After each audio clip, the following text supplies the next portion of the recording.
9 tahun telah berlalu, namun kisah penusukan mahasiswi Universitas Pelita Harapan masih melekat di ingatan. Adalah Listia Mahdalena yang bertahan hidup dengan 17 tusukan pasca insiden maut yang terjadi di kawasan Puri Indah, Jakarta Barat pada tahun 2010 silam.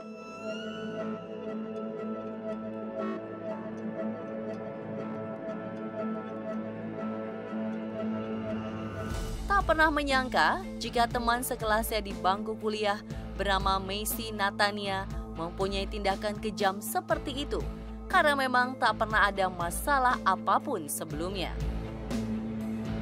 Memiliki jiwa besar bak satria, hingga kini Pau Pau tak menyimpan dendam pada si pelaku. Meski 17 tusukan itu membuat paru-paru dan limpahnya bocor, kelingking kiri yang hampir putus, sobekan lebar di bagian kepala hingga perut, serta di bahu dan punggung. Dan setelah kejadian itu, belakangan baru diketahui bahwa pelaku memang punya perilaku aneh atau biasa dibilang sebagai psikopat. Aku sama sekali nggak ada perasaan dendam atau kayak gimana. Aku tuh sebenarnya jarang ngobrol sama dia, cuman kayak teman satu kelas. Sedikit mundur ke masa lalu, kejadian mengerikan itu berawal saat sang psikopat menumpang di dalam mobilnya. Tanpa menaruh curiga sedikit pun, setibanya di lokasi di mana si pelaku seharusnya turun, perbuatan keji itu dilakukan. Baru injak rem langsung berbeda tusuk-tusuk. Aku belum sempet ngelihat kayak mukanya, aku cuma bilang sampai, terus udah gitu udah langsung ditusuk-tusuk, bener-bener itu sepersekian detik doang gitu. Bener, kalau misalnya mau defense juga nggak bisa, mau keluar juga nggak bisa, jadi cuman bisanya nahan doang. Masih dalam mobil, situasi semuanya di dalam mobil gitu. Mikirnya tuh kayak cuman luka-luka doang. Soalnya sendirinya kan nggak sadar kalau itu sampai 17 tusukan kan. Masih terus mengingat kejadian itu, ditambah luka yang masih membekas, menjadi kenangan abadi dan tak pernah terlupakan. Bersyukur kini ia kembali sehat dan sukses menjadi salah satu YouTuber ternama tanah air. Saat itu yang jenguk tuh banyak banget, kayak sampai ratusan gitu, sampai harus ngantri, sampai pada begadang cuman buat jenguk doang gitu. Jadi dari situ tuh udah berasa kayak bersyukur aja sih kalau banyak yang sayang, banyak yang perhatian, banyak yang peduli. Selamat dari maut dan diberi kesempatan untuk hidup menjadi sebuah mukjizat atas kehendak Tuhan. Kejadian serupa pun pernah dialami oleh beberapa orang. Salah satunya adalah pramugari cantik bernama Laura Lazarus yang selamat dari maut akibat kecelakaan pesawat.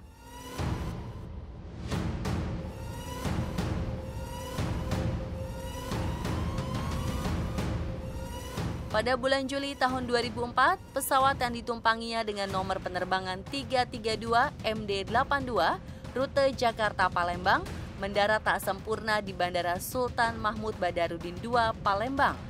Beruntung Laura selamat dan tidak mengalami luka pada tubuhnya.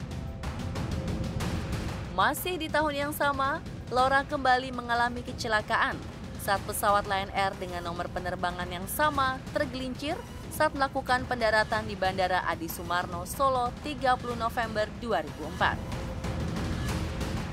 Kecelakaan ini menelan 26 korban jiwa, sementara 142 orang lainnya selamat meski mengalami luka-luka. Kali ini Laura harus ikhlas karena hampir seluruh tubuhnya terluka akibat insiden tersebut. Kecelakaan yang kedua memang sangat parah sekali, di mana pada waktu itu tempat saya bertugas keluar landasan, nabrak pagar dan berhenti tepat di atas kuburan. Dan bersama dengan itu banyak sekali korban jiwa yang meninggal pada waktu itu. Adalah pada waktu ketika kecelakaan terjadi saya lagi duduk, jadi badan saya itu kelempar dari depan. Saya duduk di depan sampai badan saya itu ditemukan di bawah reruntuhan sayap pesawat. Seperti yang kita tahu, untuk kecelakaan pesawat itu benar-benar ngeri sekali. Dan di samping itu saya masih bisa seperti sekarang, ini benar-benar ya cuma anugerah doang. Saya pun juga gak nyangka setelah melewati koma 3 hari, terus harus ngalamin banyak sekali operasi dari 2004 sampai 2017 kemarin, 19 kali di bagian kaki dan 5 kali di bagian muka. Jadi pipi saya sekarang pakai metal, plat metal, dan ya nggak mudah buat saya untuk jalani semua ini.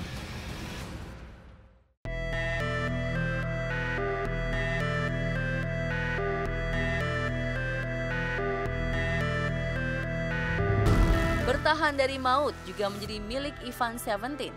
Ia selamat dari terjangan arus tsunami Tanjung Lesung pada bulan Desember lalu. Ivan terlempar dan terombang-ambing jauh dari bibir pantai ke arah laut. Namun Tuhan masih berkehendak dan memberinya nyawa. Lelaki tampan itu bertahan hidup setelah berpegangan pada sebuah kotak.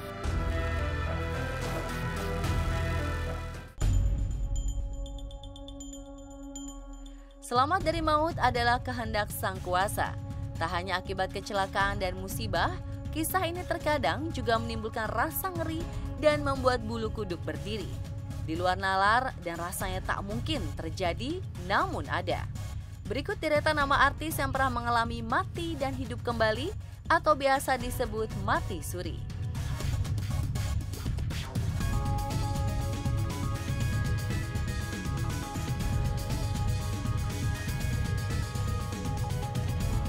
Mati suri pernah dialami oleh salah satu pakar supranatural, Citra Prima.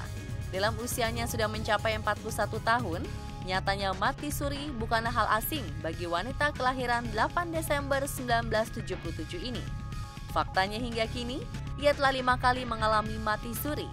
Awal mulanya, mati suri yang ia alami terjadi pada saat usianya 9 tahun.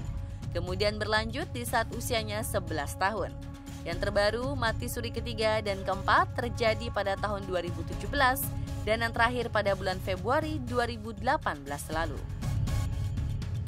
Mengenai mati suri sendiri, banyak bercandaan teman-teman saya yang bilang, hobi apa? Mati suri. Tapi sebenarnya juga, ya siapa yang mau mati suri kayak gitu kan. Itu pertama umur 9, kemudian umur 11, kemudian umur yang kemarin itu ada 3 kali kejadian tahun 2017 akhir dan 2018 Februari. Tapi semuanya itu berbeda pengalamannya. 11 itu saya kegulung di Parangtritis. Waktu lagi liburan saya cari kerang di pinggir kerang-kerang kulit kerang gitu di pinggir-pinggir pantai. Dan akhirnya keluarga nunjuk-nunjuk, saya pikir apa gitu ya, dada-dada atau apa, saya dada-dada. Nggak taunya pas mereka nunjuk-nunjuk, saya ngeliat ke belakang. Nggak taunya ombak tuh udah tinggi banget, langsung saya ketarik ombak ke belakang. Itu jadi kegulung di Parangtritis. Pada saat itu ketika umur 11 tahun, ketika kegulung di Parangtritis, saya langsung pikiran gini, aduh ini mati usia muda, aduh badan nggak ketemu. Iya dong, kegulung ombak, kaki udah nggak bisa nginjek. Tapi ada suara, buka mata mundo. Dan itu ada pengalaman spiritual dengan dimensi lain.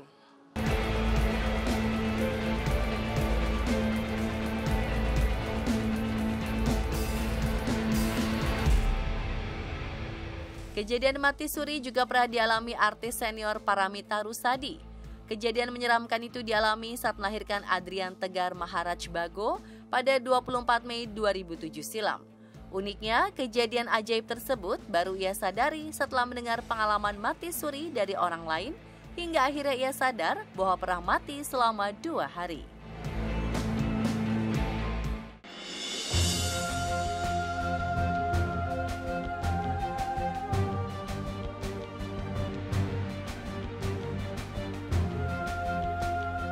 Setali 3 uang dengan Paramita Rusady, mantan artis cilik Puput Melati juga pernah mengalami mati suri usai melahirkan anak ketiganya secara sesar pada Juni 2013 lalu. Istri Guntur Bumi ini sempat mengalami koma selama beberapa jam. Hal itu disebabkan karena alergi terhadap obat. Sebagai pengalaman tak terlupakan, Puput menceritakan bahwa ia bertemu sosok berjubah putih saat dirinya tak sadarkan diri.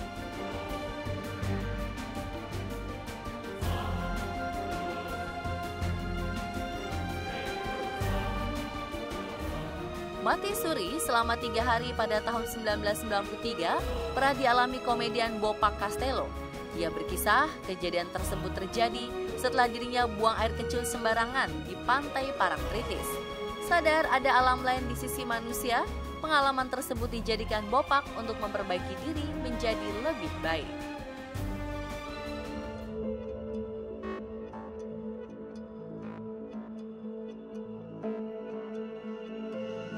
Masih tentang mati suri, aktor Agus Melas juga pernah merasakan hal yang sama. Berawal dari peristiwa kecelakaan motor saat 16 tahun bersama temannya, aktor yang kerap memainkan peran antagonis ini menceritakan peristiwa mengenaskan dan merenggut nyawa temannya. Saat itu dokter menyatakan bahwa Agus tidak bisa ditolong akibat luka yang dialami. Namun ketika titik hidupnya akan berakhir, tiba-tiba ada sebuah suara yang membuatnya kembali ke kehidupan nyata. Lantas bagaimana ahli supranatural menyikapi tentang mati suri tersebut? Mati suri itu ada kaitannya, tidak ada kaitan dengan waktu, tempat, dan keadaan. Jadi dimanapun bisa terjadi ya. Satu, memang keinginan dia satu ya. Yang kedua memang memang tidak disengaja. Memang itu memang keadaan memang harus demikian. Bisa aja seminggu, bisa aja 10 hari. Jadi ini pengalaman ya. Orang dari ini diangkat, udah dimandiin, udah apa. Dia waktu dimandiin itu dia masih tetap mati. Nah begitu dimasukkan ke dalam kubur, 5 hari atau 10 hari masih bisa hidup.